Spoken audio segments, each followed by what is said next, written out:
Everyone has a talent. Something they are better at than almost anyone else. Raw talent without work gets you nowhere.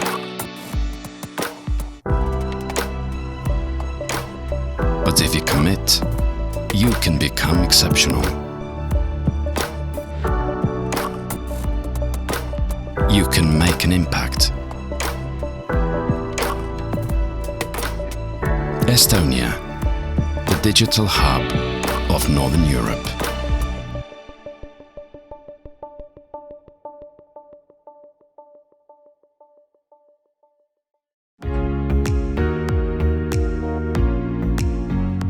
Good morning and welcome to day 4 of our virtual trade mission to Estonia. We think Estonia is the most advanced digital society, and it is also the gateway to the Nordics and the Baltics. Now, this is day 4. As I said, on our first morning, we were introducing generally the Estonian ITC community, talking about business in Estonia. And we also introduced the very revolutionary e-residency program by the Estonian government. And that is really the key and the secret to allowing you to do business and make investments in Estonia. On day 2, we were looking at food and food tech. And yesterday, we were looking at the health tech and biotech industries. I know it's morning for you, but we are coming live from the evening because we're here in Tallinn, the capital of Estonia. My name is Louis Zezeran. I'm happy to be your host here this morning for you. As you can tell from my accent, I am not Estonian. I am Australian. Fair dinkum, bonza, Australian, put a shrimp on the barbie.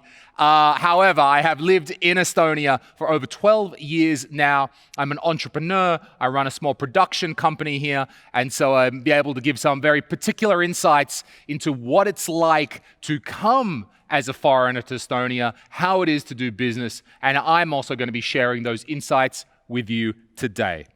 Now, all of the information that we have in this morning's session, the different companies that you're going to hear from, we have representatives from those companies available in the Interrupt Me web page that you're viewing right now. On this web page, you can make the contacts, you can ask the questions, you can even hook up one-on-ones, even video calls using this application. And this is the place to ask questions. Representatives from the companies, representatives from Work in Estonia, Trade Estonia are going to be here to tell you about it. So this is where you should be asking your questions. Now, today's morning session is about IoT, electronics, and manufacturing. Now, to kick us off and to give us an introduction to what it's like doing business in Estonia, I'd like to welcome to the couches here James York, who's from Trade Estonia.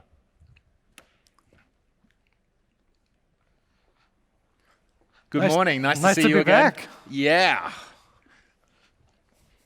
So this is day 4. This is day 4. What a week it's been. It has, Wow. and there's so many different sectors. The Estonian business community is so active that we really needed these 4 sessions to go through everything. Yes, we did. Okay. Now, first of all, James, you're also a foreigner. I am. I'm a native New Yorker. Okay. Yep. But at this point, kind of, let's say, adopted Estonian. So I'm as Estonian as you can be without technically being Estonian. Okay, I understand that one. But, okay. yeah, and what's your job? So I work out of the Consulate General in New York for Enterprise Estonia. I'm the Director of U.S. Business and Innovation. So my role is really to help facilitate more trade and investment between Estonia and the U.S., helping Estonian companies looking at how to get market access into the U.S., finding partners, getting information about the market, helping U.S. companies looking to find investment opportunities in Estonia or maybe site selection for an FDI play, and really just trying to help facilitate business in both directions. Right, okay, so a bit of a two-way street is your work there between the two countries. So, I mean, it's your job, but tell us about what do you think is making Estonia stand out? Lots of stuff. I mean, Estonia is not on a lot of people's radar, but it really is an absolutely amazing place. It's earned a reputation as the world's leading digital society. Yes, it's very well known for its amazingly robust and tightly knit startup community. While Estonia's kind of earned this reputation as this kind of gleaming unicorn on the hill, and I've mentioned this the other days, attached to this particular horse with a horn, there's a cart.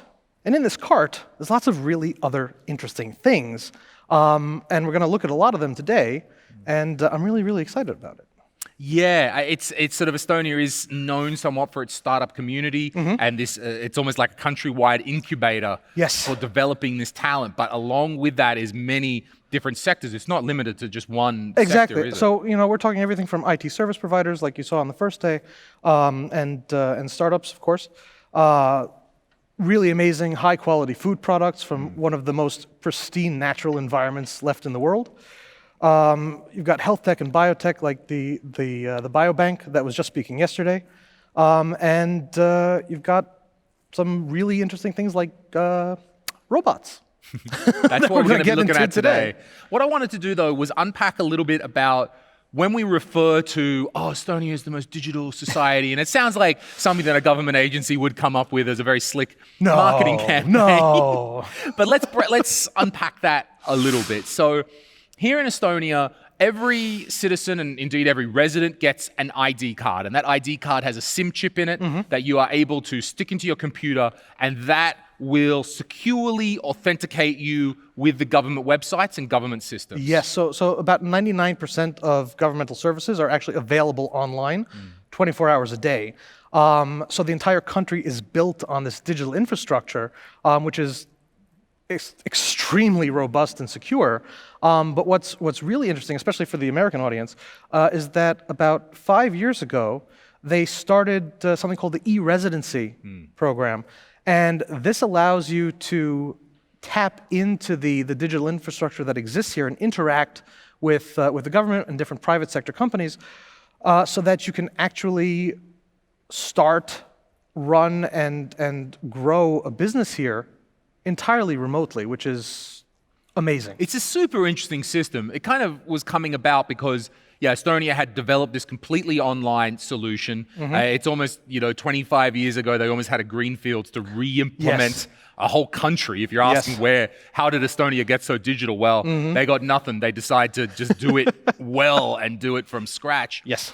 And we interact with the government almost completely online. I myself, I've only had to interact with the government twice, directly in person, twice in 5 years, in the last 5 years. One was I got the driver's license, so I had to go to the Estonian DMV to do the test. And the second was, the only other time was I had to go to the office to pick up my new ID card. That's it. Yes. And after implementing those services for the Estonian population, the government thought, well, how can we also offer them to foreign nationals to encourage them to work and invest in Estonia? Exactly, and it's honestly, it's a really compelling business environment because not a lot of people are aware, but Estonia actually has a 0% corporate tax rate on reinvested profits, which means that if the money is staying on the company account, you're not paying tax on it, which means that you can use it for growth, you can use it for more investment, and this is kind of the attitude that the Estonian government has taken overall, is let's really look at how we can make our business environment good for business. And this is just one more thing that they're doing to help facilitate that. So it's really, really an amazing environment to operate in. Yeah, that simple tax system is something definitely I appreciate as an entrepreneur myself. As you were saying, if you don't take the money out, you basically pay the tax when you take the money out of the company. Exactly. Maybe salaries or dividends or something like that. And it's not a tax haven. I mean, the Estonian government, they want their cut, don't worry. But it's if you leave it in there and you don't use it. And about a year ago, I was in Atlanta. A school friend of mine from Australia runs a catering company there, runs multiple kitchens, very successful operation. And I mean, it took him a good hour to explain his tax system to me and how he has to do it. And I was like, bro, 20% on dividends, we good. And he's like, what? That's it? And I'm like, and sort of the complexities and indeed the, I don't know, this is a rule, this is an exception, and this is a waiver, and I don't know, I'm a simple guy, I don't want to have to do well, that. let's say in the US on my personal return, it's a fairly straightforward process, but I recently got a 100-page PDF from my accountant. Versus here, where it used to be a really painful 5 minutes, it's now down to a really efficient 3. to file your taxes because everything is interconnected, everything is synced up, and basically all you have to go through is go through the portal, confirm that all the information is correct, and then push the button, and you're done. And it's amazing. Yes, the information is pre-filled out on the tax return. I guess that's the most important thing for me. I mean, I go to the bank, I log onto the bank reminded me to fill in my tax return. Isn't that friendly? Yeah, I'm like, cool, okay, I click, very good, I'm gonna click through, I think. Exactly. But I mean, so I think that's really, a really good example of the kind of transparency that you'll find in the business environment here. And that really does bleed through in every facet of Estonian culture and life. Estonians themselves are very straightforward. They run their businesses in a really transparent way. If they say they're going to do something, you can bet that it's going to happen. And let's say, at least on the tech community side, the current ecosystem, it's built by the people who built Skype. So you're really getting some of the globally best talent in one really small community where there's maybe 1 degree of separation, which means that you can do really amazing things and create really amazing things. And for US companies looking for partners, it means that you can kind of come with, let's say maybe a half-baked idea and put it on the table of an Estonian partner, and they'll figure out how to make it happen, which is amazing. It is an amazing thing because we're a tight community. And how do we get to a tight-knit community? Because the population is 1.3 million people. I know that's a city, that's a suburb for many of you. I mean, 1.3 million people get borders and a president, used to have their own money, they get their own bank. It seems a bit nuts at first, but it's something that works, and it means that the community is close-knit, and we're used to, if I go down to the supermarket, I might see a government minister, maybe the nicer supermarket, but it's not weird, meaning that there's no levels of separation here. So as you said, when the Skype guys had that great success, when they made the first sale, they were able to not only reinvest the money back into the startup community and the economy here, but the knowledge that it was very easy for them to transfer that. And we're seeing 2nd generation, 3rd, 4th generation startups that you can all trace back to that Skype. 100%. Indeed. All right, James, we do need to move on with the morning. Thank you very much for your time, sir. Thank you. It's good to see you again. See you soon. Okay, so this morning's session today is all about IoT. We're looking at electronics and we're looking at manufacturing companies. Now, to give us a bit of an overview of this industry in Estonia and where the market is at right now, I'd like to welcome up here to the couch and have a talk with the CEO of Prototron, Ms. Jana Budkovskaja. Welcome, Jana. Let's do it. Yes. Jana, it's nice to see you again. Same words. If you've been watching a couple of these sessions over the last few days, we all know each other. It's a close-knit community. We've all worked together over the years, so everyone is familiar. Now, you're the CEO of Prototron. First of all, what is Prototron? So Prototron, I really love to introduce it because it's really very easy. We run a competition and we try to tackle to find the best potential talents and to give them money for them to try out their ideas. So we give money for them to prototype the tech ideas. Right, so this is even before startup phase. This is idea to something stage. Yes, so very often the teams who are coming to us, they're just friends and dream, and we are really very happy to help them and to give this first push. I admire what you do. I mean, we've worked together a bunch. I've been at a bunch of your events over the years, and I love that, there's you can see the ideas that are good, and you go, okay, that's solid. And then you see the ideas that are crazy, and you go that's crazy. That's, what the hell are these kids thinking? But there's the few of them that I've noticed over the years where I go, them kids, they crazy. But then 3 years later, I'm like, oh, dang. Yes, they exactly. made something of that. And this is, for me, this is also sometimes something, because of the decision, when it's so much of uncertainty, and we know each other, then it means that how our investors, so I really don't want to be on the place of our investors who decide. Because I really think that a lot of the guys who are coming to the finals, that they are really deserve to get this money. But then sometimes there is something happen and some team will get money and some team will not. But then I'm absolutely excited about our program because a lot of the teams already from the finals, even if they haven't got the money, they are skyrocketing further. For example, Fractory, which I know will be soon, they have been twice in Prototron, and something happened. Okay. But you see how they have done, so I'm absolutely happy with them. It's a nice story that, I mean, it's common in many startup communities all around the world that, okay, there's pitching competitions and these competitions. And look, you know, that is important, but it's not all about winning that in competition. It's like, okay, we have the sense to view you and work out, okay, we'll just give you a bit more help and help you out and see how you go. And, you know, it's not so cutthroat in that way. Like, okay. So tell us about the electronics sector in Estonia, because it just seems to be quite amazing right now. Yes, I suppose that our electronic sector is very niche.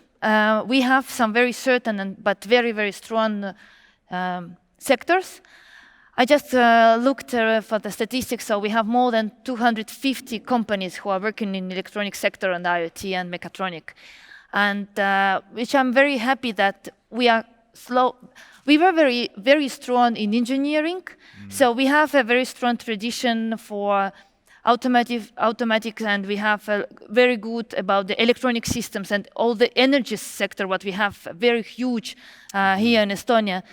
And now we are moving very fastly from so-called like subcontractors from the big companies like Ericsson and ABB and everything what we have here, but we are moving to the R&D. So our solutions, our development, and it's going viral. So I'm really very optimistic about our sector. And what I see, we are very fast to catch up with all the global trends about the IoT, about 5G. So for example, a lot of 5G components which are now used in US, for example, are produced here in Estonia. So, okay, in logistics, they have a very long story how they go to US, as it always, but still, we have here. Or, for example, you know, the safety belts. All the Tesla Model 3, they use the safety belts, which is produced in Estonia. Okay. So we are, we are very well connected with this, all this defensive stuff, I would say, in the electronics. Right, and you're right. It did come from an engineering focus, I guess, at first. We've talked a bit about, in the previous days already, about the software and so forth through Skype. Estonia was already kind of well known for, but this, I mean, we got a lot of electronics hackers who, with institutions like yourselves, have been able to take that into something more. Yes, exactly. And again, you will soon have Cleveron, which is, I suppose, really amazing, because I have heard that they are trying, like, even not from them, but from the teams who are coming to Prototron, that there is a community, like the hardware and electronic mafia around the Cleveron. And I think it's really very cool that we have those guys who are really understands what the electronics means. There is. It's a close-knit community here, as I was saying. There is a feeling like we want to help one another. Like, it's okay. I mean, sure, hey, look, we're all trying to do the business. You know, we're all trying to get ahead in business, absolutely. We're not all like skipping and dancing through the fields. We're not trying to say that. But overall, there is a community of, we're going to help each other, we're going to try and get there. And a common thread that I've heard already over the last few days is that in Estonia, the market isn't there. There is, I mean, there's no market. There's no Estonian market. No. So you have to look global, and indeed you can use it as an R&D base. As you said, use this pool of talent.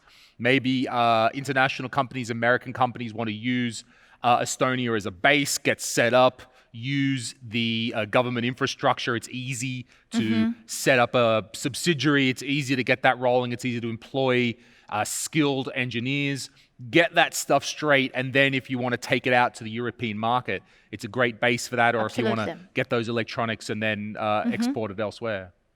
So yeah, and as you mentioned, these talents and engineers, which I'm also very happy that it was always been there in Estonia that our universities were very strong in engineering.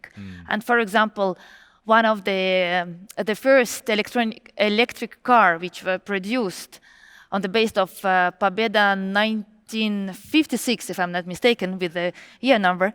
But it was produced in Tallinn Technical University. And you know, this is the big competition with electric cars in Australia. Sure. Oh, And- yeah. and our But they can co- get across the outback. Yeah, and our car was the winner of it.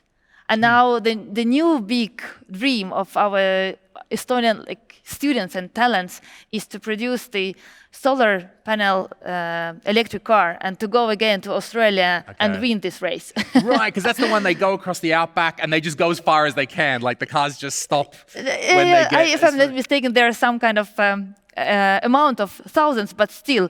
So this is which I also think very important that, and now I see that it's not only the university-based products or like projects, but the all the startup society is also involved, and the big factories and big electronic factories. And I know that this project Solarite, they are working closely with electronic sector because they help them to build it up. So this is also what is really important, that we have this very good pipeline of the talents. Right, and there's a lot of cross-pollination between all of these companies. The pipeline has come along very well. And I think going on from what you were saying, that Estonia isn't a place for cheap labor and cheap No. engineers. Yes, and fortunately. it's a highly skilled engineers, I would say, is what your organization and Taltech, the Tallinn University of Technology, and such institutions are turning out. That what that means for companies who are looking to Estonia is that it's cheaper than the Nordics. It's not like setting up in Sweden with high regulation and the socialism and all the things that are going on up there. But then again, you're still getting, it's not like, outsourcing to very far off countries or something like that. You're getting that very high standard. But I also believe that this is what I believe technology makes, and IoT, and especially, for example, robotics, which is also very rising star, so-called here in Estonia. In Prototron, we have during the last years a lot of robotic solutions. But it's also, I was just talked recently with some companies, and they said cost efficiency. So it means that we can keep our cool guys here. We do not need to outsource everything, but it means that if you, as Steve Jobs said, you don't need to work for 12 hours, but you need to work with your brain. So sometimes it means the cost efficiency means that you have highly skilled professional and he do his work best, and you don't need to check it and to repair it. Sure. And even with the, cost of doing business in general, I think is pretty low. Estonia is not super cheap. It's not like, we're in the back of some far-flung country and, the lunch costs 20 cents. It's nothing like this, right? It's a proper place, but it's still, again, hasn't got a cost of living like some of the large American cities or cities in the Nordics, that it's still actually pretty cost-effective to hire high-level talent here. And not only that, for them to live and for them to appreciate that wage. Yes. That wage maybe isn't as high as, let's say, Sweden or Norway, but then again, the cost of living is so much lower that it kind of works out very well for the individuals. Yeah, until now. I hope it will still be there. It's getting, I think it's still all right. All right, Jana, we've run out of time this morning, so thank you for your introduction to this You're sector welcome. in Estonia, and we're going to hear some of these companies now. Yes. All right, have a good morning. Thanks.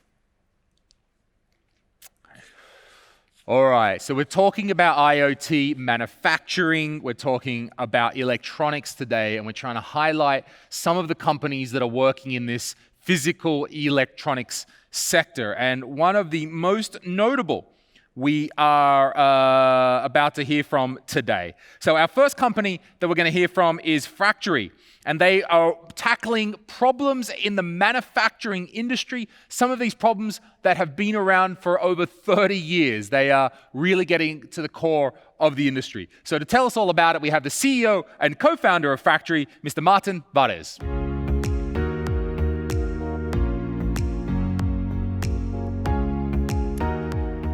Hi everyone, it's really nice to be here, and thank you Enterprise Estonia for putting this together. It looks really, really cool, and hopefully everyone has had a great day already and the previous days. My name is Martin, and I'm the CEO and co-founder of Fractory. Fractory is an automated, on-demand manufacturing platform connecting engineering and manufacturing companies. What it means. So a bit of a background about me. I'm a mechanical engineer actually, and I started working as one when I was 21. And I spent roughly 5 years working as a mechanical engineer in different companies. And one problem that really struck out for me, because I used to spend so much time on it, was outsourcing. So mechanical engineers, they go through 5 years in school, they're highly educated, they're smart, and then they're put into workplace, and depending on a job, but they spend 20%, 40%, 60% of their time on emails and phone calls. That's just stupid. And where this problem comes from? So there are most of the companies in manufacturing industry are SMEs, and while they are making their own products, they don't have all the necessary equipment to make all the parts. And then there are manufacturing companies who provide a specific manufacturing process as a service. Now those companies trade between each other. But the process of getting a quote for a custom manufacturing order can take days. You as an engineer, you send out 5 to 10 emails to different suppliers asking for a quote and the lead time. And if you're lucky, the next day one of them will have replied to you, 5 of them will never reply to you. You spend a week getting all of this together, trying to make the best decision. And at the same time, those 5 who do reply to you, only one of them wins the job. So that means that the rest 4 have done a meaningless job. So we at Fractory, we changed that. We made a system where the same engineering drawings can be uploaded, and the system automatically calculates the market price, lead time, and transportation cost for this specific order. So how this all works? We have a network of manufacturing partners. They're connected to the platform. They are pre-vetted. We check them. We establish quality guidelines, packaging guidelines, and so on.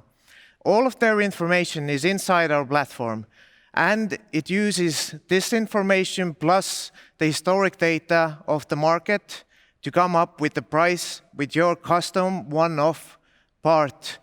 And you can upload only 1 or up to hundreds. And the process for the engineer is really simple. Uploads the parts. As you can see, there are 2 of them up here already. They can change the price, change the material, change the quantities, add some notes, and the price keeps constantly changing on the right side. And when everything is finished, they check out like in any other e-commerce site, Amazon, similar. After that, the supply chain takes over. The system directs the job directly to a most suitable manufacturing company. They will perform the job. They come back to the platform, click a button, and our system automatically orders the transportation for this order to send it back to the customer. So basically what it means, customer only has to visit the site once to fulfill the order that used to take a lot of time, and the supplier twice, first accepting the job, second one marking it done. Now let's take a look at the math. I know it's not interesting as much when you look at the numbers, but bear with me, it's really, really important. The old solution used to take 3 hours on both sides for an average order which is around 1,000 euros. And if you calculate all of this together, that's administrative work of roughly 400 euros. At Fractory, it takes both sides maximum 15 minutes and a fraction of a cost. Now to go a bit more specifically what we are doing, manufacturing is a huge market, so we are tackling one sector of it, which is sheet metal. Sheet metal parts can be something as simple as a piece of furniture to something as big as ships. Actually, now that I know who is speaking after me, both of them are our clients as well, Cleveron and Milrem. Sheet metal market in North America and Europe totals at about 50 billion a year. and the global market roughly 6 times even bigger. Now we make money, of course, as well, and we do it by putting a markup on each order. We see it as fair for the customers and the suppliers, because what our system does is still being able to deliver a market competitive price, but through this optimization we find the most suitable supplier, and that leaves a bit of a percentage for us as well. Again, this wall of text here is on purpose. Don't read it, but it's there and you know it. Why we're doing this, what gives us the strength to tackle such a big problem? Apparently there has been a lot of scientific research done in this topic over the years. There are roughly 100 researchers around the world studying cloud manufacturing as a paradigm. And it's all of their conclusions result in that cloud manufacturing will be the biggest efficiency booster in the manufacturing industry ever. Not steam engines, not assembly lines, not robotics, cloud manufacturing. So who are our customers? As I said, most of them are SMEs, but just for the sake of familiarity, I put some bigger names on here. They are also our customers. But we still get 40% of one-time customers. These are hobby builders, startups, designers, students who only need this service once. Now, before Fractory or a similar service, they never get the chance because a traditional industry just would have too much of an administrative overhead to take their orders. We made it possible. But the bulk and the large amount of our revenue actually comes from those repeat customers, and our most active customers are already reaching close to 100 orders by one company. We started in 2018. That was our first year. In January, we launched our product. It was an absolute nightmare product. It was bad.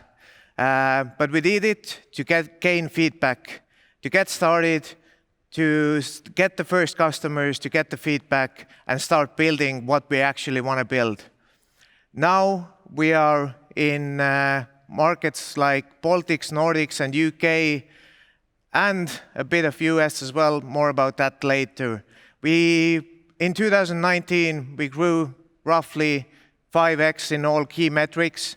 We started 2020 with the same goals in mind, but COVID hitting it, we had to reiterate that. But we've already done twice the revenue we did last year.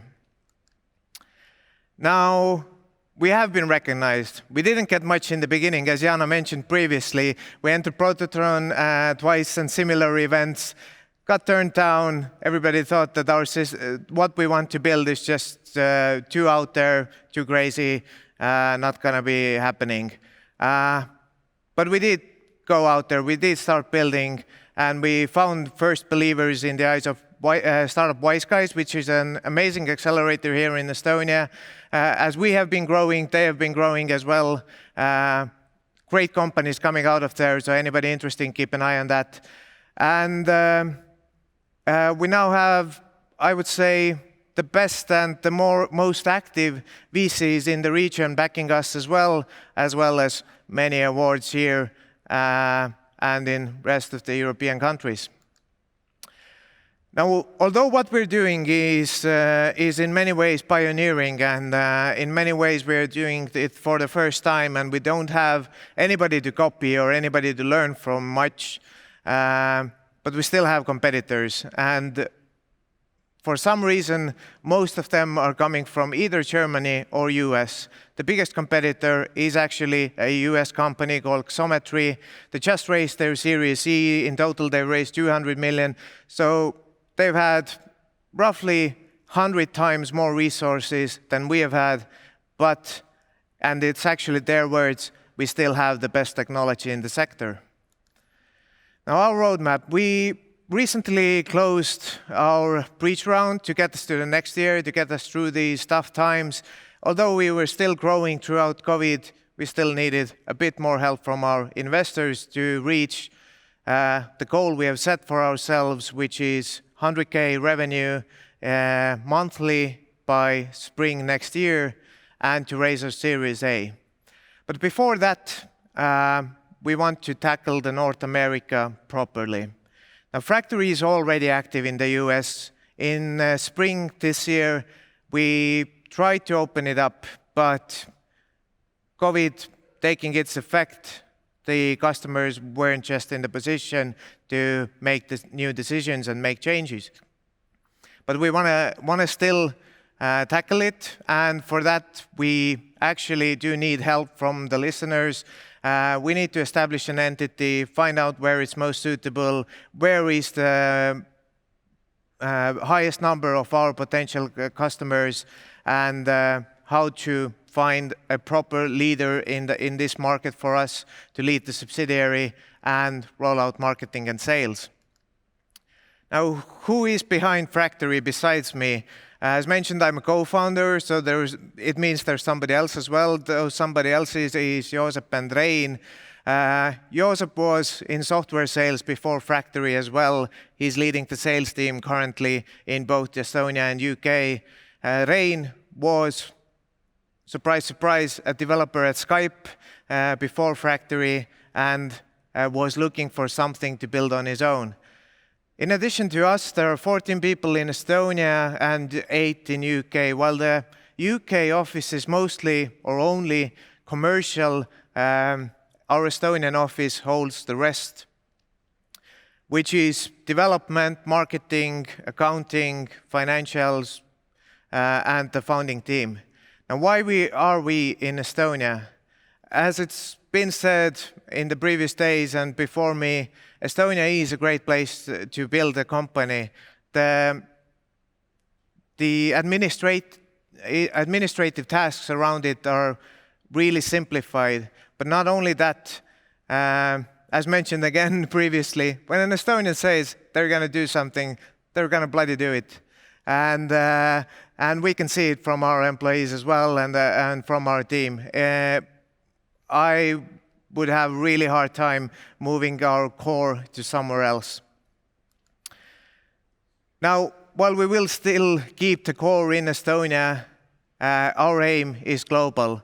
We aim to cover the global metal manufacturing industry and connect it under a single unified platform. I'm looking really forward to the questions and conversations later on in the chat rooms. Thank you very much. Thanks, Martin. Take a seat over there, my friend. Good talk. Now, you made a comment, it was like a line in one of the slides, and you said that one of the advantages you had was you've kind of developed a playbook for moving into a new market. And so I guess run us through, because you've got a traditional industry that it's tough to turn around, slow to turn around, and then you're crossing borders, cultures, and so forth. So give us a bit of an insight about how you look at a new market and how you go about attacking that. Yeah, well, when you're a young company, don't really have much resources to go into any place you want to go. So why we went into UK as well instead of US, for example. In UK, you can do everything. If you're not in the center of London, you can do everything for the same amount of money as in Estonia. If you go to US, you're probably paying twice as much for everything. So that's why we took UK first. But it was also a good learning for us, and that's where we developed a sort of expansion playbook as well. About 1/3 of what we did there when we first went there was right, and 2/3 was wrong. So learning from those mistakes and putting that 1/3 together and trying to replicate it again in US or other markets is going to be the idea. We'll see how it works out. Okay, so I mean, without giving away the business secrets, what are the right things? I mean, you are making connections with the industry, I guess. Is it a marketing? What are the activities? Yeah, definitely. So one of the things I believe we did right. So places like Enterprise Estonia, they exist in other countries as well, right? So going to them, trying to make them make you introductions to relevant industry players, universities, whatnot. So I'm currently sitting at the advisory board of Manchester Metropolitan University. Because of the connections like this, we have more credibility. So building up that network definitely gives you sort of the impression that you're part of the local culture, but also gives you a bit of an insight. So you're not all alone there. You have somebody to ask from. And one other thing we definitely did wrong was we went there and then started to take care of the administrative stuff like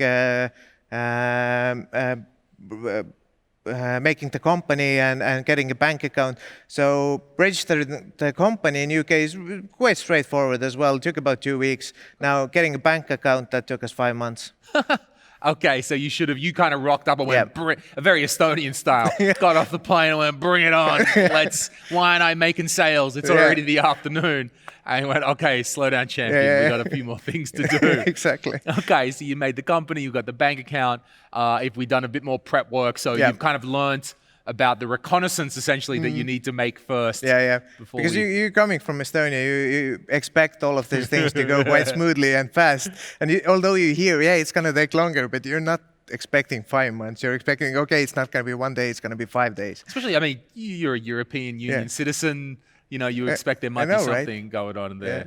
Look, I'm the same, my friend. Even though I am a member of a citizen of the Commonwealth, I'm a humble servant of her Queen Elizabeth II. I don't get any privileges in the United Kingdom. So that's the way borders and that's the way diplomacy works. Are you feeling, I mean, do you get pushback from the more traditional elements in your industry, or is it more once they see it rolling, it sells itself? How do you feel about that? Definitely. So I think, so you can verify my words as well. One of the partners of Point 9 Capital, German VC fund, is constantly for years now monitoring the startups in the manufacturing and the industrial sector. And he recently published an article in Medium about the situation in the sector, and he very rightly pointed out there that when you're starting a startup, then you have this mentality that once you build it, they will come and everything will start booming, hockey sticks and whatnot. In manufacturing industry, it's never going to happen. It's a slow industry, and well, in outsourcing, last innovation was email. That's got popular roughly 30 years ago. So that's what they're using right now, and Excel behind that. So if you're trying to change, you're changing a status quo that has been there for a very long time, and that takes time. Okay, that does sound difficult. All right, we've got to wrap it up soon. I mean, everything's on the plate right now. Expansion, traditional market, COVID. What's your biggest challenge? Well, finding people currently is pretty difficult. So, for example, our UK office has been in lockdown since March, and we're trying to double the team there. Finding people remotely and onboarding them, that's a tough one. Okay, you can't get them into the office. We actually have one guy in our office who we signed the documents a month before lockdown, and he has only been in the office for 1 day. Okay, I mean, that's even a tough leadership problem for you to, how do I motivate this guy? How do I get him on board with what doing? How to, Definitely, but I have a great team around me and I'm not doing it alone, so that helps. It's all good. All right, Martin, thank you very much for your talk today. Thank you. All right, cheers. See you, champ. Okay, so moving on, we're looking at the, very much about robotics, I would say, in our next section, but our next speaker will explain more. So our next company is Cleveron. We've already mentioned them several times today and over the last 3 days. Cleveron is creating the world's most innovative robot-based click and delivery parcel robots, and they do count as one of their customers as Walmart in America. So let's hear from the COO of Cleveron, Mr. Mihkel Ilp.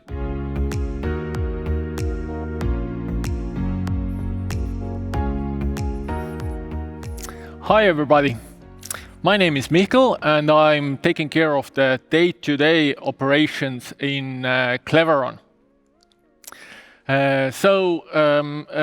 First of all, I'd like to thank everybody for this great opportunity to speak here and to introduce our story together with other Estonian companies who have, in a way, made it in the world. First of all, to kick off, I'd like to talk about time.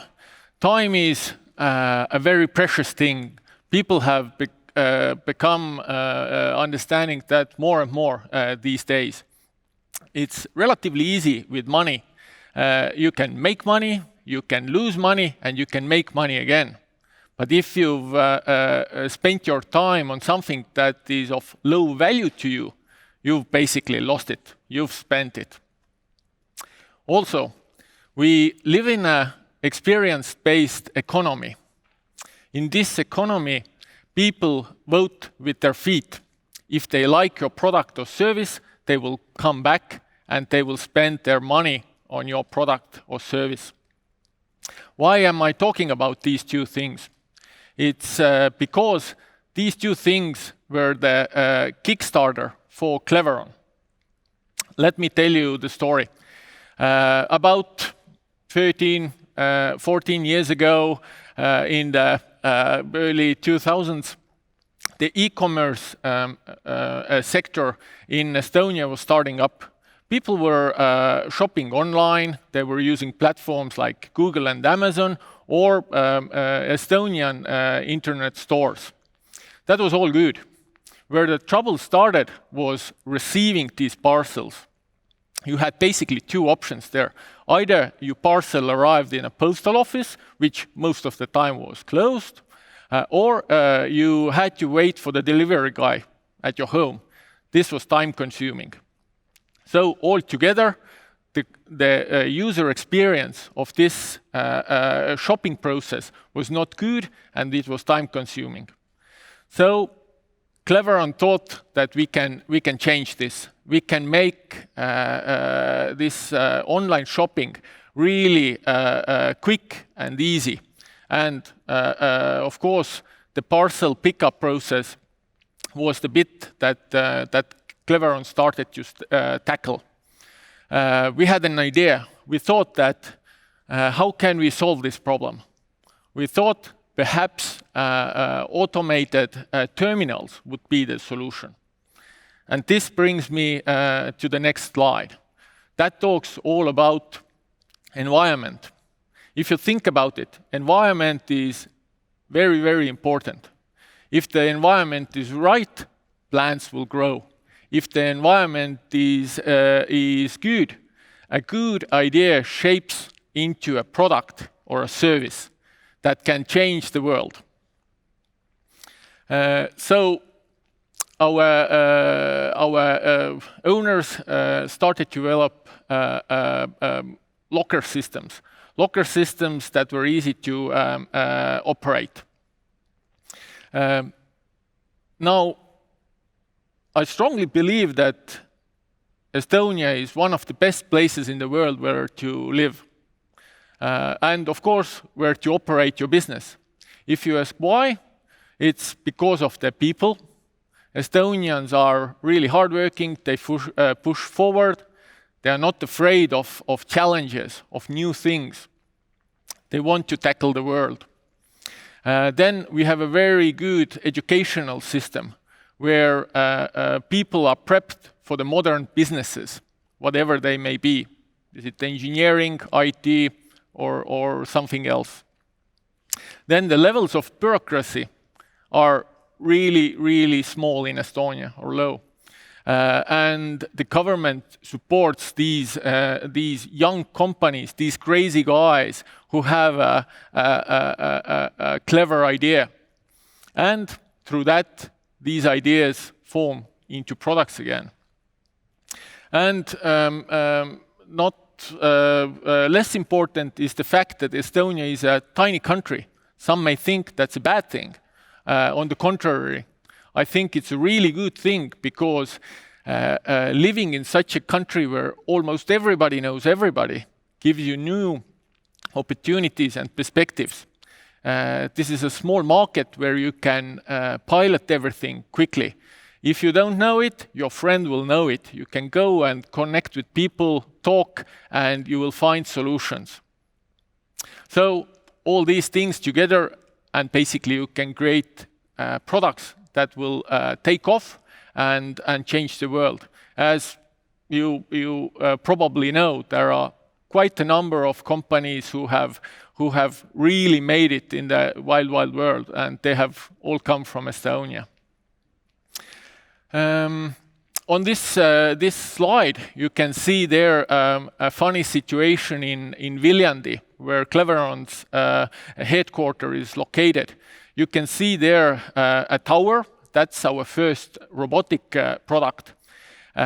This tower has been in operation about 5 years now, and it's serving the local people, handing over their online ordered parcels. In front of it, there's a new product from Cleveron. It's a product in a pilot phase, and it's basically an autonomous delivery platform or a vehicle that will carry parcels from point A to point B. And next to these two robotic products, there's a person just passing by and doesn't even blink an eye. So robots are very much a thing that can be seen in Estonia, and you may say that Estonians live in a future nicely together with all these units that assist them in their everyday life. Now, let's jump to the interesting stuff. Let's talk about technology. So, if I think electricity and electric motors, they have been around for centuries, or at least it feels like that. There's nothing new about these things. But it's the computers, the evolution of computers and the internet that has enabled us and many other companies to start building robotic products. And Milrem will be talking later on. They'll build robotic products as well. So what's common on this picture is that there is a combination of products, because no one product solves the kind of the order handover thing for most of the users. So we can see here a tiny parcel locker, which is meant for residential clients. Then there are different parcel locker systems, which you can find in many places, in many shapes and forms. Then there are the general merchandise lockers on the right-hand side of the picture, and of course our grocery locker on the left bottom corner of the picture. And again, what ties them together is the fact that they are automating a boring process. They are making it quicker, and through that they save time, and as we know, time is money. So that's from where the efficiencies and cost savings are coming from. These products in today's world offer great solutions to fight against Corona as well, or COVID-19, because they offer all touch-free handover of parcels. People have become to appreciate that more and more.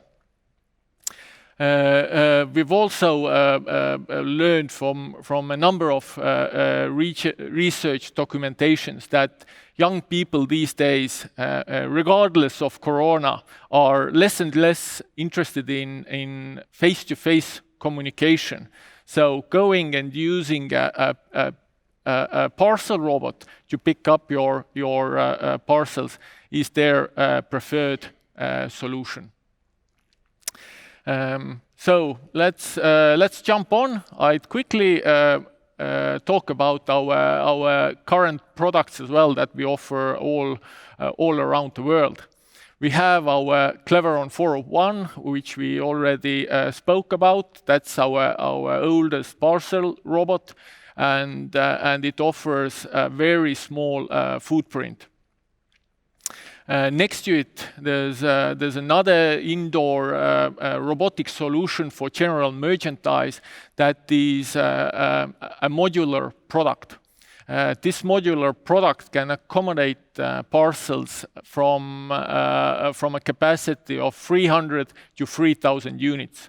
That's quite a bit, and that's really important for retailers who have a very high flow of parcels going through their online store or their actual store. From there on, we have a tiny guy, let's put it this way, Cleveron 403. It's a smaller version of the 402. It can fit into tight spaces, but it still gives you this robotic feel, this good user experience, where the customer goes to the unit, just scans their receive code and receives their parcel. All nice and ergonomic.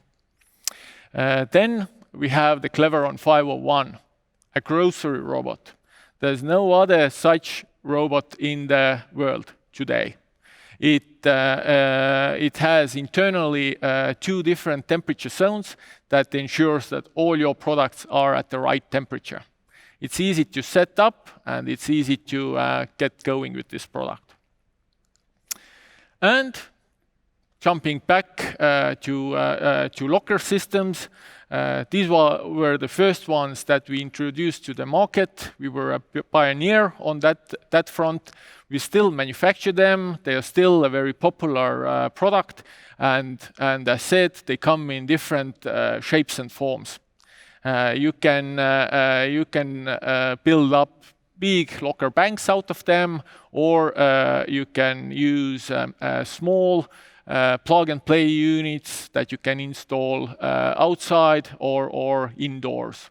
Very good product for a SME who just wants to start their click-and-collect offer. Cleveron doesn't only sell or promote our current products. We continue investing a lot into R&D. And we see that this is what brings us forward and that makes us attractive to our clients. Just a couple of years ago, Cleveron ran the first public drone delivery service that was open to everybody. So that has, at that time, that was not done nor by Google or other companies who were exploring this technology. These days, we are more focusing on self-delivery vehicles and platforms, and we are making great progress with them. We believe that these delivery units will tie together retailers, postal and logistics companies, and our robotic terminals and form an ecosystem that can really drive down the cost of handling large volumes of online orders and handing them over to end users. So altogether, such a network will save you again time and bring the efficiency of the handover out or up. I'll tell you a bit about who and where we are today as well. So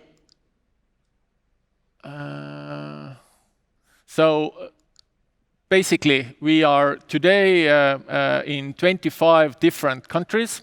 That's where you can find our technology, and if I say 25 countries, it includes the states of EU, New Zealand, and also the Americas. There's a team of 200 very talented guys and girls in Cleveron who are really passionate about what they do. They push very hard every day to come up with new solutions or support our products that are spread across the world. We have about 3,800 parcel terminals up and running today. And this includes then grocery lockers, general merchandise robots, and parcel lockers. If you consider the volume that goes through our units, it's about 1.3 million parcels per month. And when we talk about the storage space or the storage slots, then we can say that we are able to accommodate the storage of over 500,000 parcels. So these are really large numbers in the e-commerce and logistics and click and collect world. And I can tell you that these numbers haven't kind of happened overnight. It's taken years to achieve this, and for that I'd really like to say a big thank you to our team Cleveron. So we'll be pushing further and coming up with new and exciting products. But to conquer the world, hardly ever one can do that alone. We have as well partners. We have distributors and agents in different regions. Our partners help us to sell our products. They help us to service our products. They have the specific local knowledge how to operate in these markets where we are today. And we have continuously new partners coming on board. And if you feel that you want to join, there's plenty of opportunity to be our agent or perhaps even operate as a technical partner. So finally, we see that the retail industry is having big challenges. The challenges are caused by Corona, plus they are caused by the growth of consumption. Everybody wants to buy something new. To manage these volumes is difficult, but luckily, Cleveron has solutions. We have our products, we have our services that we can offer, and we can do that all around the world. So thank you everybody for the time. I'm really hoping to chat to you later on as well and to see what interests you, and let's see where it takes us. Thank you. Mihkel, thank you very much. Please take a seat. Good talk. All right. Thanks. Very interesting product. Cleveron, very interesting company and the products that you're producing. Quick one though, before we start. That slide that you had with the technology and you showed the different lockers. And in the upper left corner, it was like a locker of like a personal letterbox. Exactly. I think that's like down the street from my house. I run past that every day. Let's put it this way, that we are running a pilot project in Estonia. Yeah. And we are, and that's where the smallness of Estonia comes in. It's a very good testing ground. So we run a project with about 150 personal lockers, and we want to get the customer feedback, plus we want to engage the local courier companies to deliver into these personal lockers. We see there a lot of potential behind this product, but it needs to be tested before we can come out with a real business model that can work in Estonia and in States and in all other countries. But yeah, we're working on it. Sure. I mean, it's a very common thing we've heard today in the last 3 days about Estonia is a great test market. It's a small market. So with that solution, you're looking at basically individual lockers, like kind of like someone's letterbox, but advanced online connected letterbox. Because I mean, I can see where you're going with that, and you need to validate the market because, look, every day I'm going for a run, I'm probably a bit crazy in the head, I'm all exhausted, I'm like, wow, how many parcels do you need to get from Amazon before you need a locker out the front of your own house? Yeah, but again, it's not only about your general merchandise lockers from Amazon. It's all about food delivery. True. We think that what these grocers and courier companies need is a bit time. Time so that they can plan their courier rounds in a good way and through that save money. So if they can plan their route, they can stop by your place before you come home, and then for you as an end user, the parcel will already be waiting you. It's not you waiting for the parcel, but the parcel or the grocery is waiting for you. That's the idea behind it. All right, let's make more. If you can home deliver my steak so it's ready to cook when I get home, then okay, Yes. I'm thinking about getting on board with this. Very good. I can get there. I wanted to talk about the terminology that you had. So there's a parcel locker, and I click the board and the door opens. Exactly. But then your next solutions, the 401 and I think the 402 and the up there, but you call them robots in your terminology still. Yes, I guess the difference is that these robotic products are more advanced, and these robots do more for you, offer you convenience. Basically, if you go to a standard parcel locker, and I expect most of the people have seen one and used one. The door opens. Door opens, pretty straightforward.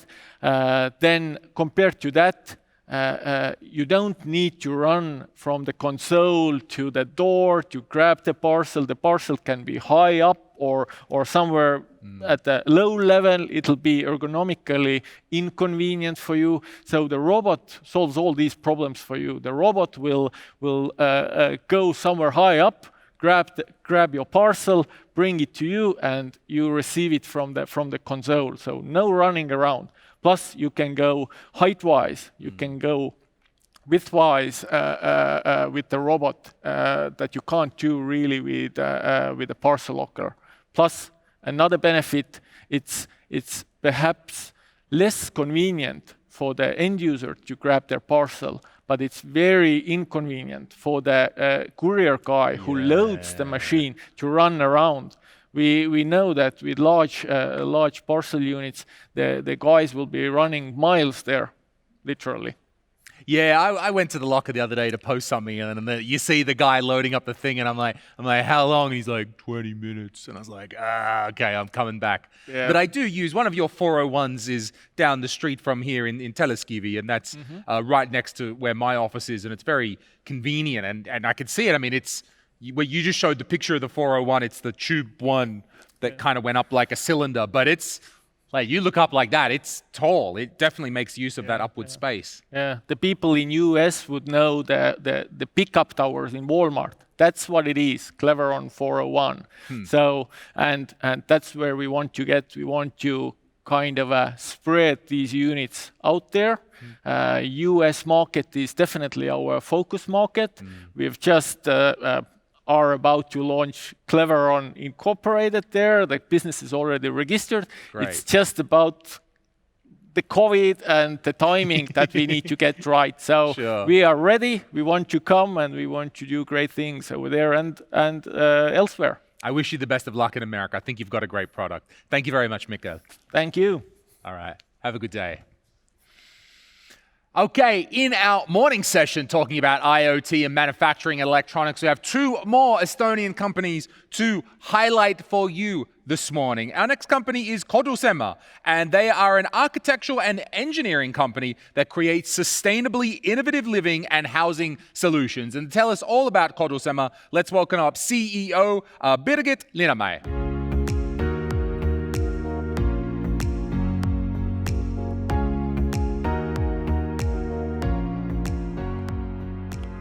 Thank you. So, for any of us listening today and watching today, let's think about housing and space where we work and live in globally. Most of us are very lucky to have the quality space we need, but many of us spend a lot of time commuting. 3 million people move to cities every week. We have not enough good quality architecture and housing units available. We also have too rigid zoning laws in urban planning. You may be watching from home or office, but distinguishing between what is a home and what an office is no longer valid. It's no longer black and white, having sheets in the office. Does that make it a home? And working from home, does that make it an office? Think about it.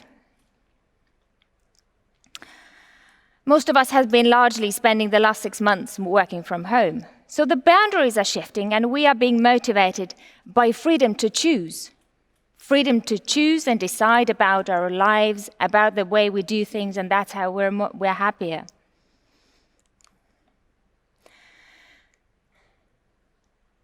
So Kodasema is a company founded in 2013. It is a company that creates movable, future-proof houses for global communities and for individual freestanding purpose.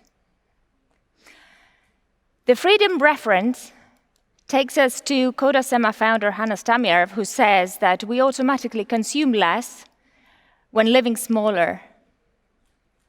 We automatically leave a smaller footprint when our house is small and we have less things. That may make us happier as well. So, Kodasema, as an engineering and architecture firm, founded in 2013, 7 years ago, creates sustainable spaces for the future. Temporary housing is something that societies need to get used to. Often, this is considered as something underclass and unfavorable. Think of caravans. This needs to change too. We like cities that grow with us. We like cities that change together with the purpose of our lives. We like to turn brownfield areas that used to be industrial into service economy spaces where services are offered by communities and by people, for the people. Our children grow, start going to schools and activity clubs. Our needs change, and this involves a lot of commuting. Data shows that creating urban communities where we live closely and safely together with a full range of services available, knowing our neighbors, feeling safer, makes us happier because we experience less stress. The stress is caused by uncomfortable spaces and by excessive commuting. We at Kodasema and in Estonia have a tool for a global housing solution.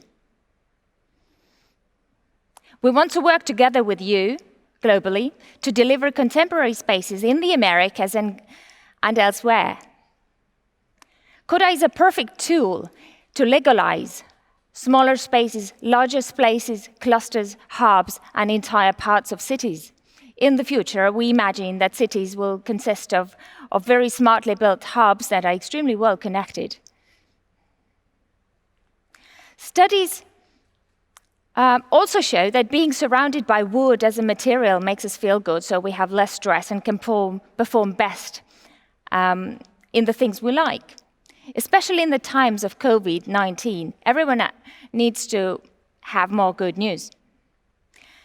There is also data that shows that the construction industry has not modernized enough over the last 60 years as compared to agriculture and other producing industries.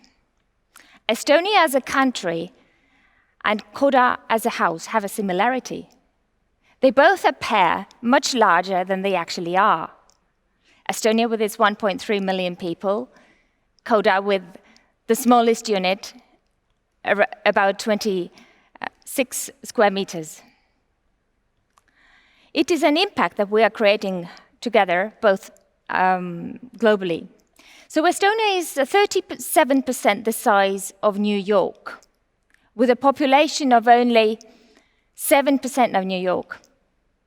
In other figures, there are 159 people per square kilometer in New York, whereas if all Estonian people went to New York, there would still be only 10 persons per square kilometer.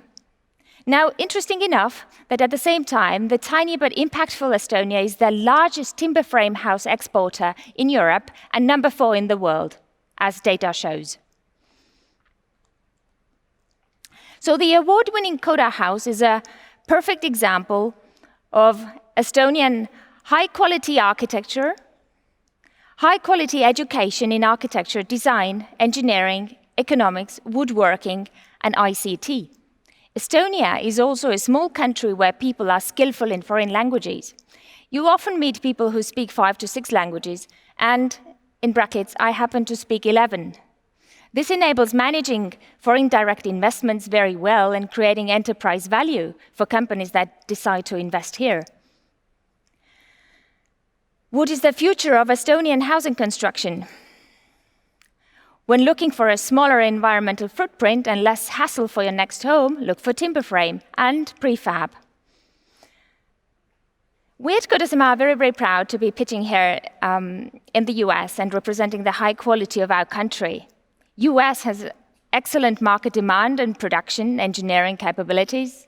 Initiatives like regenerative cities, future cities, placemaking, these go very well with our philosophy here at Kodasema and the brand concept globally. We believe that places created by communities for the people are the strongest. The power of a community is very, very strong and not to be underestimated. We're going to look at a video now.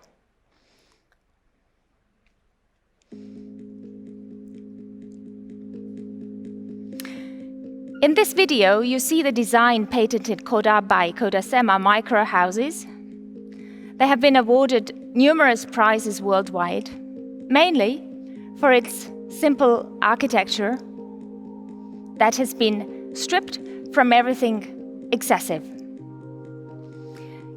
The houses show an extremely efficient use of space. So Kodasema creates Nordic movable Koda houses, whole communities, clusters, parks, and hubs. They can be placed everywhere, urban context and rural.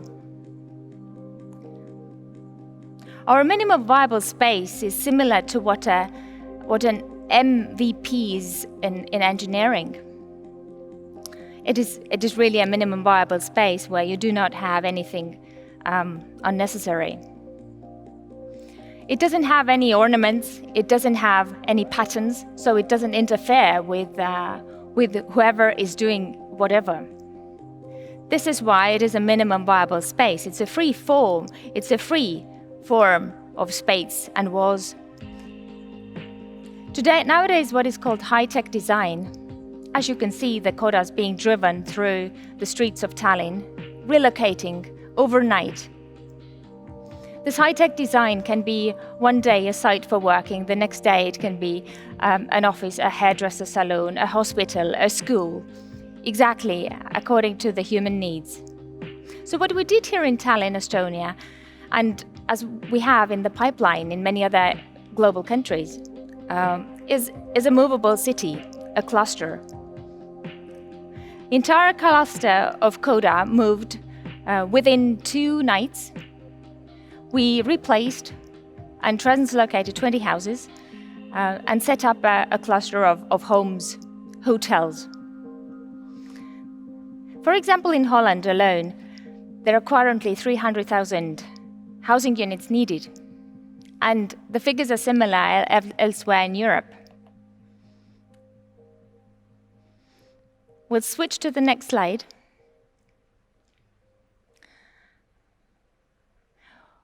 So as we see over 1 million people urbanizing, there is a lot of housing units required everywhere. The 2 concepts, individual freestanding Kodas and entire Koda park communities, they enable the cities to grow dynamically and to change very quickly as more children are born or less, exactly as their requirement goes. And this leaves at the same time a very small environmental footprint. The houses are movable, they are shipped volumetrically, turnkey, plug and play, move in, pick your toothbrush and move in. So, Kodasema target audience in 2 key categories in the US and globally is buyers and customers, at the same time, enablers and partners. We want to talk to property owners, landowners, developers, housing companies, all sorts of organizations who deal with property. And we also want to talk to ambassadors and facilitators of all sorts to enable the change in housing to happen more quickly.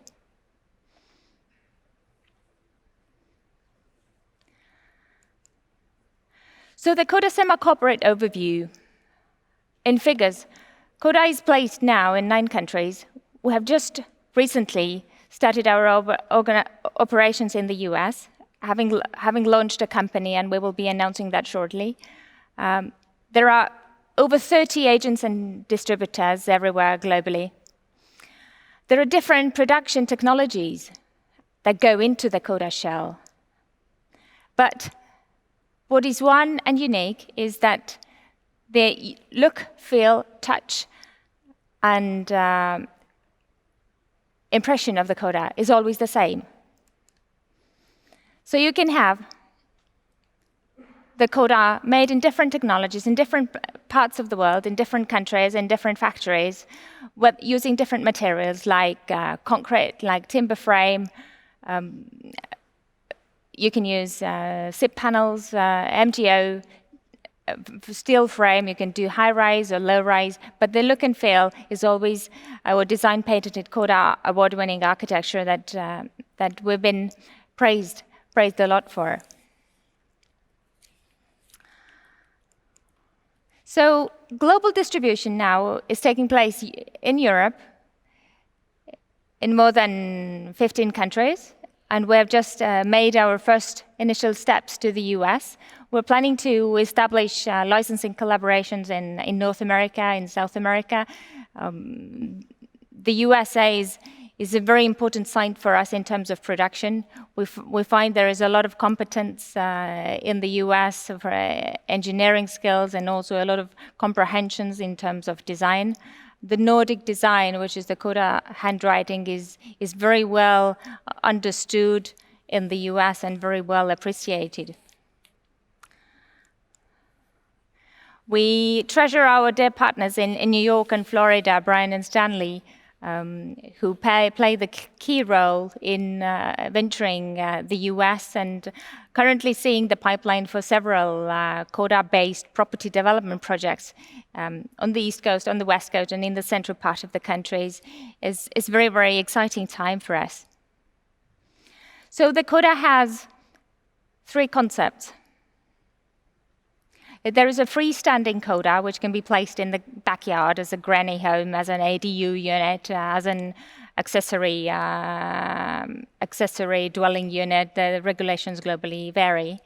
But we aim at creating more impact through making Koda Park clusters of development. We want to provide more housing units for the shortage to solve actually the global and in the US very much sensed housing requirement. There is way too much low-quality architecture and low-quality construction available globally, and we need to change that. So Koda has been winning numerous awards.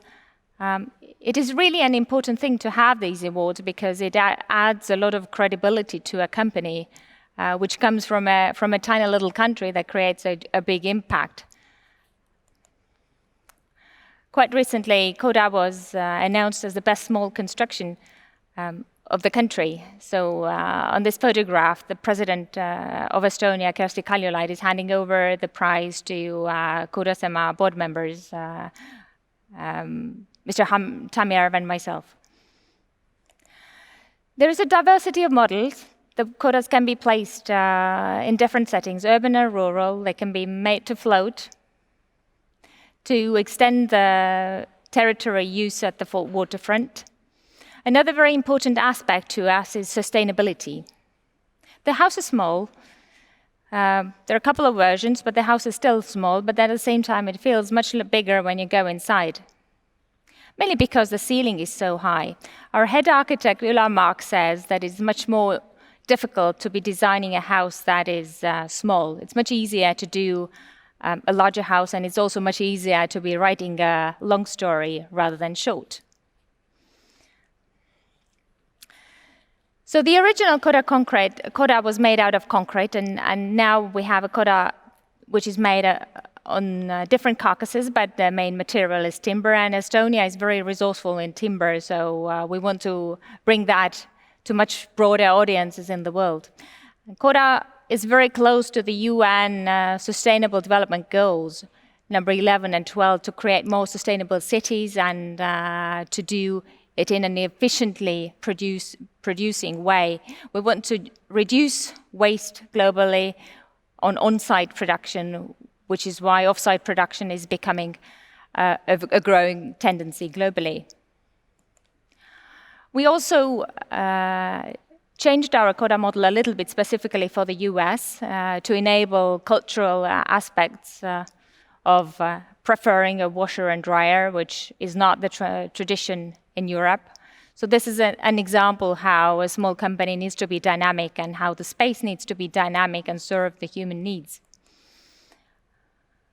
I'm scrolling through the Koda models to show you the different optionality and to show you the talent of Estonian architects and engineers of putting these things all together.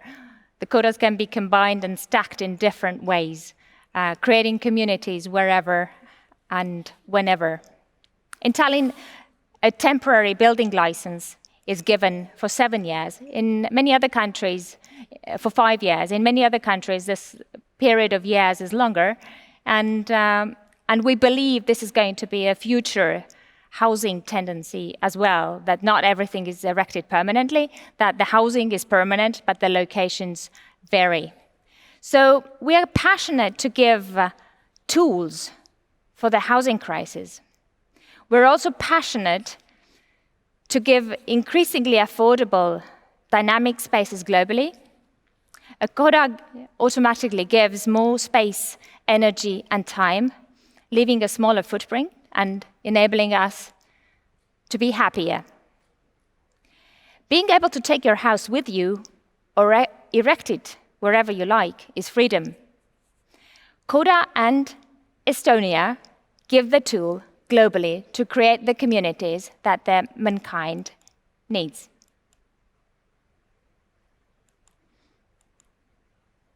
Thank you. Very nice, Birgit. Why don't you sit down and take a seat? Thank you.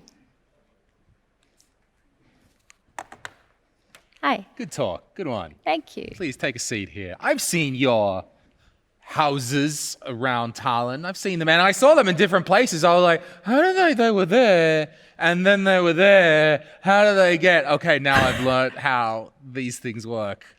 So have you been to one? No, I haven't been in one, no. So, I'm inviting you. You can go tomorrow. Okay, great. I could check it out. They seem very nice, and they seem, okay, then you fit them out with nice things. And I saw the one down at the harbour, and then I know you had the other one over near the Sadamatorg as well. They got moved over there. Yeah, there's a bunch of Kodas everywhere, here and there. And quite recently, I mean, over the last 12 months, there has been quite an acceleration. So there's no wonder that you see them here and there. And if you're tired after these 4 days of talking here, I'm sure you can take a good relaxing moment over on the Tallinn waterfront in the Kodasema hotel. You know, we run a hotel. Did you know that? Right, okay. Yeah. So we also have a Koda hotel in Ireland. You can also, well, not right now. Well, if we get to Ireland. Yeah, when you get to Ireland, yeah. I mean, you pointed out a lot of different uses for it. You showed all kinds of different use cases.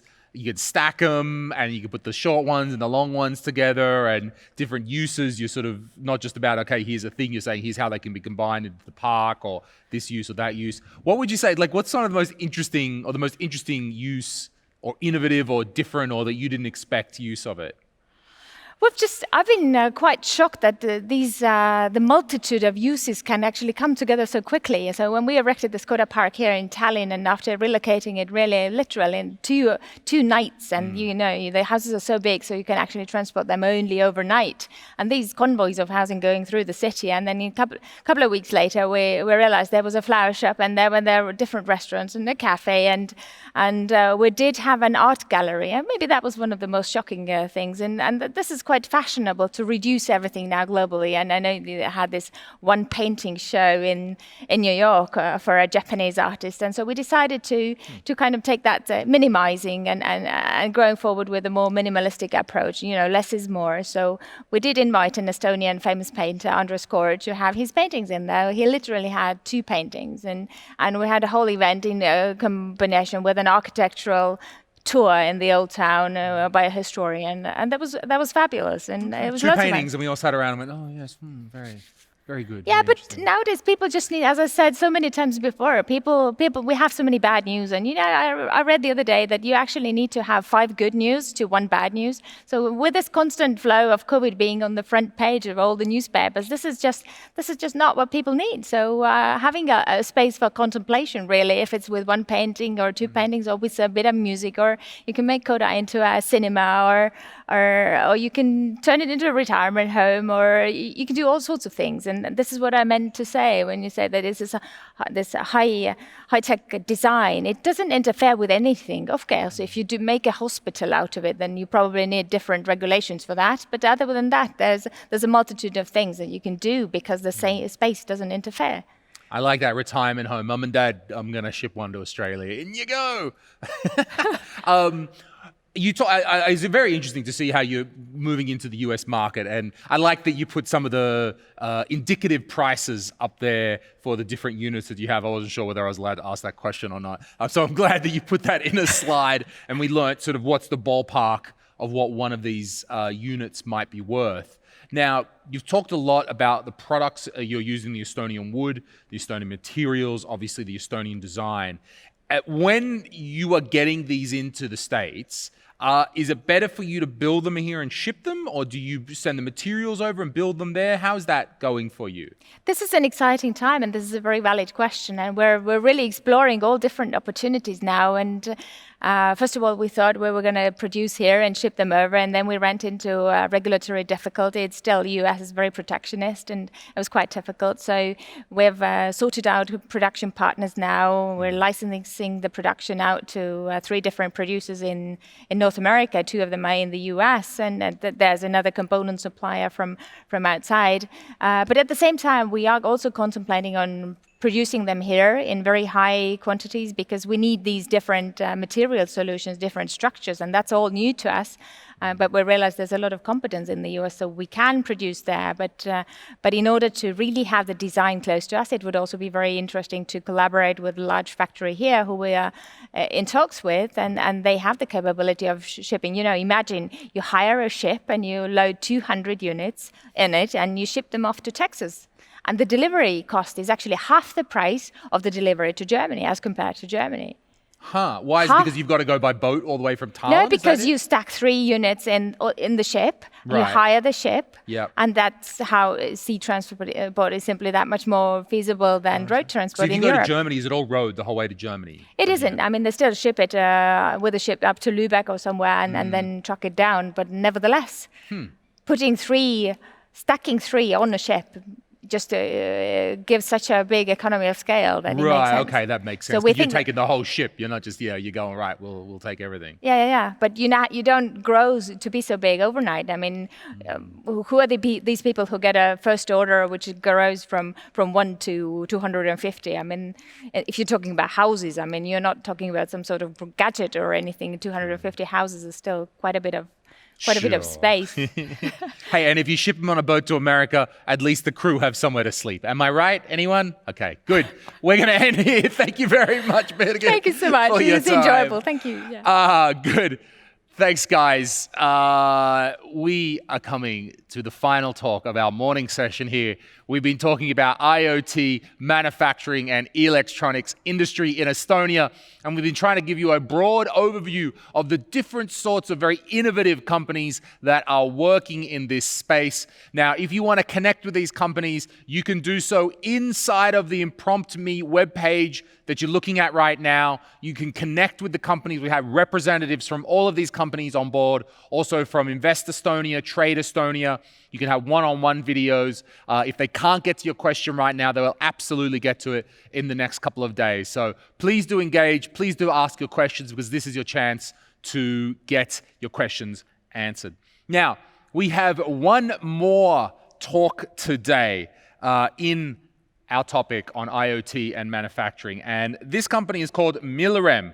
Now, Milrem Robotics are the leading developer of robotics and autonomous systems in Europe. They're making products they're making robots and devices that are helping people in dangerous and dirty zones. They're going in where people can't go in. Maybe it's too dangerous, maybe it's too dirty, maybe it's too difficult with safety means. This is what it's about. They're also a defense contractor, and their defense-oriented products are already being used in 10 different countries, and 7 of those countries are NATO countries. So this is legit. There's a lot going on here with Milrem. So to tell us all about it, let's have the CEO, Mr. Kuldar, Vares.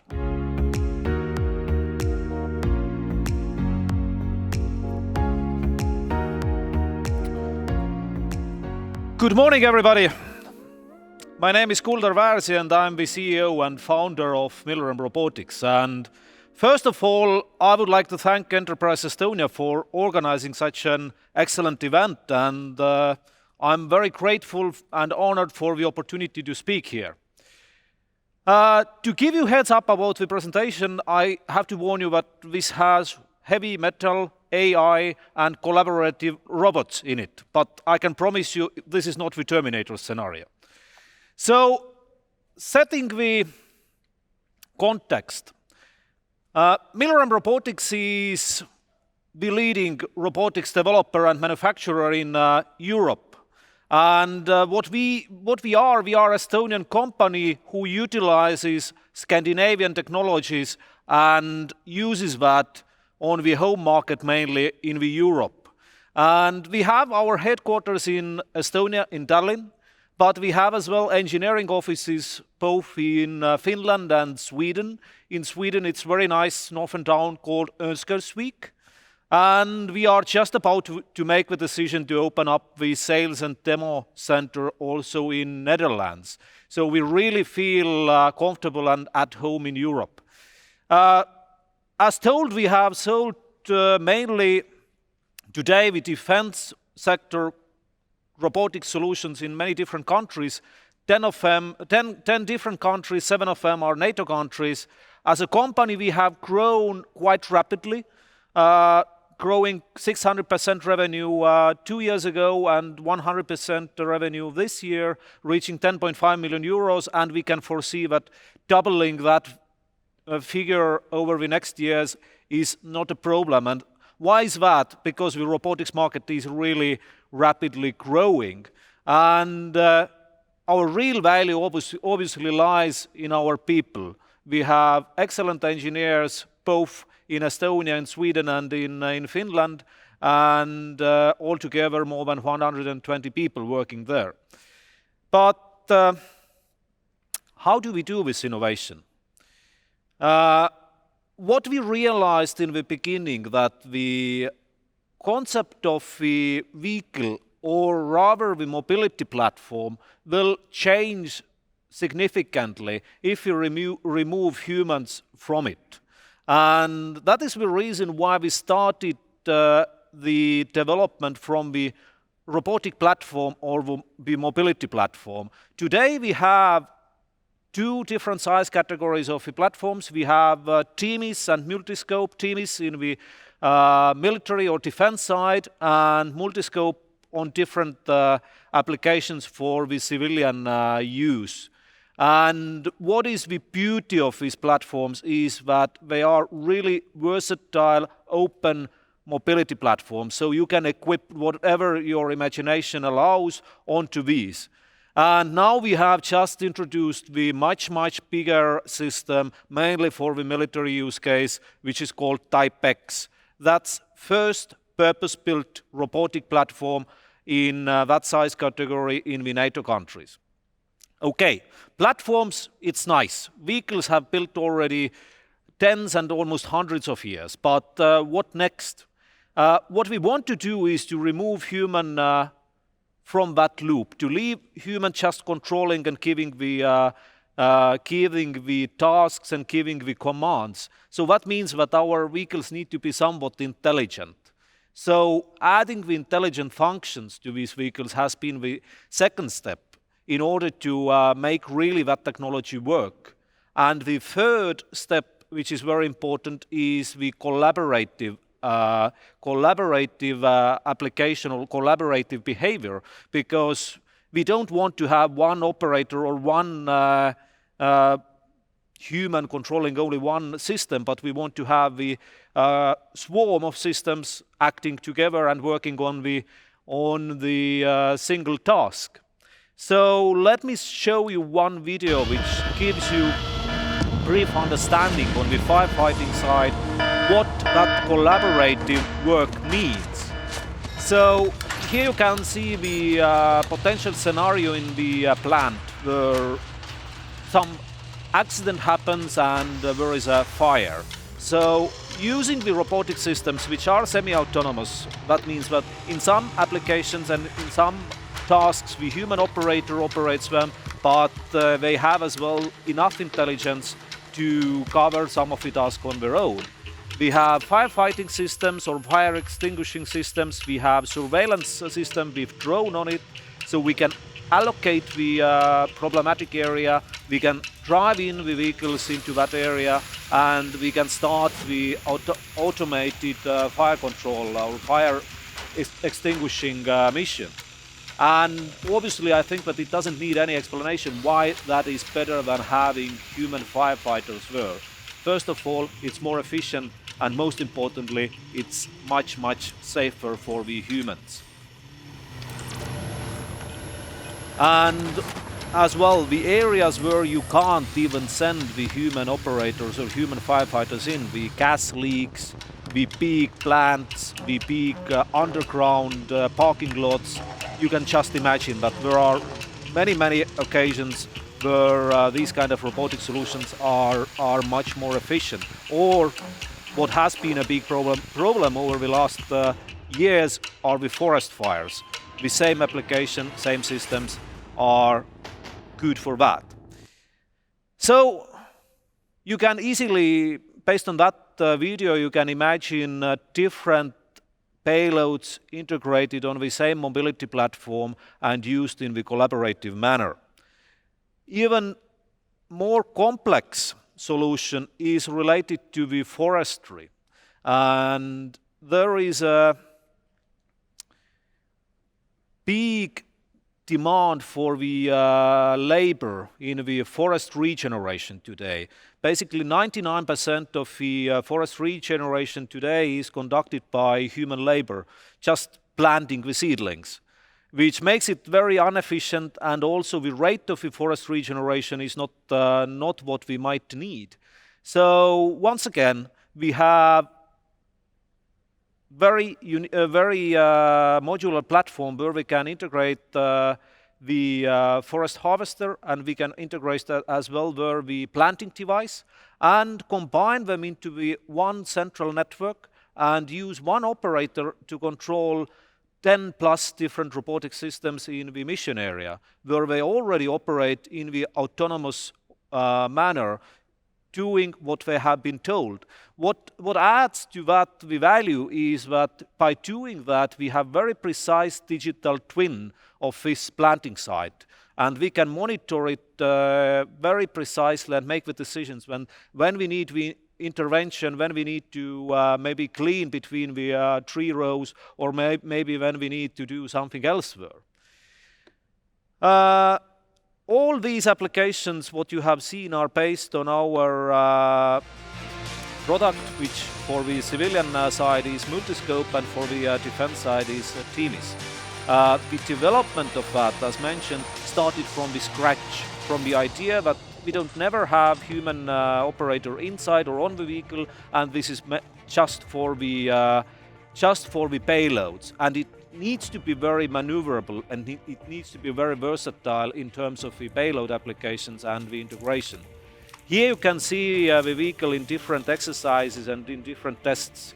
So literally any terrain, any location, any climate zone, from Estonian cold to African Malay desert heat, we have tested it, we have tried it, and we know it works. Actually, one of our users as well is US Marine Corps, who has the assessment units at their hands.